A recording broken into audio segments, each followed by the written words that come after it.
I tried 3D printing resin in my apartment, and here is everything I wish I knew before the first print. But before you order one, make sure it fits two requirements. It's basically a light construction of sticks and tarp.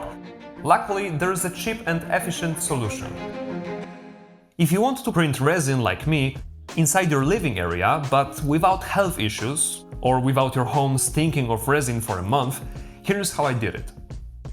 Create a workstation in the most isolated place in your apartment. In my case, it's a study room. During printing and the day after, you're gonna stay away from this area as much as possible, so don't put your printer in your bedroom, bathroom or kitchen. It is very important that your workstation has access to a window or a decent air vents. Resin stinks, but also releases harmful chemicals into the air. You don't want your room to reek of resin for months, so you have to suck the fumes outside. Luckily, there is a cheap and efficient solution: a printer tent. It's basically a light construction of sticks and tarp, but it's a huge improvement, and it costs about 50 bucks. But before you order one, make sure it fits two requirements. First, it should be equipped with an air pipe and a fan. That way, you can easily suck out the fumes outside through an open window.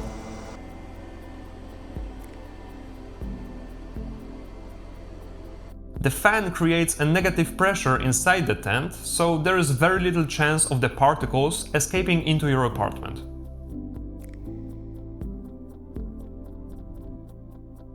The second factor is the size of a tent.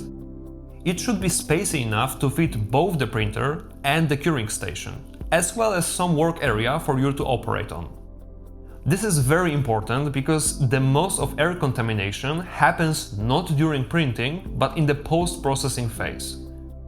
So if your tent is so small that it only fits a 3D printer alone, you'll get a lot of VOCs released during the washing and curing phase. So I just told you how important it is to utilize a window in your workstation, but it also has issues that we need to compensate.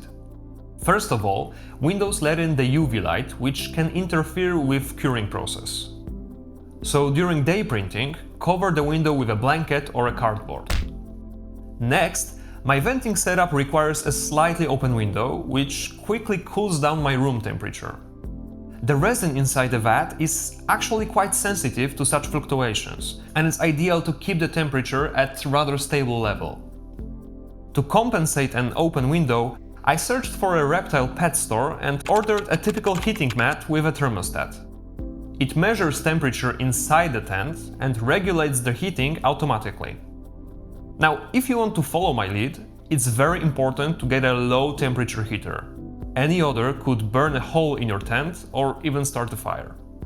This one here only warms up to about 40 degrees Celsius, so it's safe to use or even hold in hand.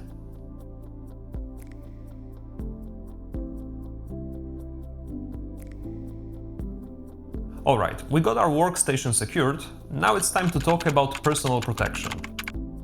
First, avoid the contact between resin and your skin. It may cause burns and allergies.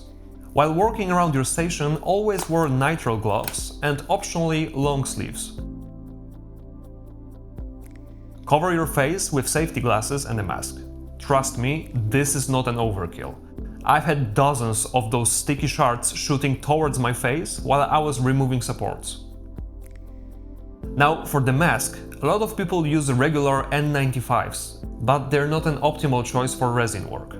You see, harmful VOCs can easily go through the fibers. Instead, get a mask like this, which has both N95 and a carbon filter on top of that. Also, keep a stack of paper towels around your workstation. It helps to rip them into pieces beforehand, so you don't have to touch a whole roll with dirty hands. Another great item is a spray bottle filled with alcohol. It makes cleaning the resin spills a lot easier. Now lastly, I find it super useful to keep a bunch of plastic bags around. Working with resin generates a lot of waste. Dirty towels, gloves, half-cured resin leftovers, they will quickly pile up into a resin-dripping mush, unless you put every piece of waste into a bag to take care of later. I also keep the door closed as much as possible during printing and give the room a proper venting after every print. And I can honestly say the resin smell is non-existent anywhere in the apartment except for the study room, where it only lasts for about a day or two. And that's it. Such workstation and safety measures work like a charm for me and make it possible to print resin inside a 60-meter-squared apartment with no issues. Now, if you have any other tricks on creating a safe environment, please share them in comments so we can all benefit from it. And watch this video here to learn more about printing AI models with resin. Cheers!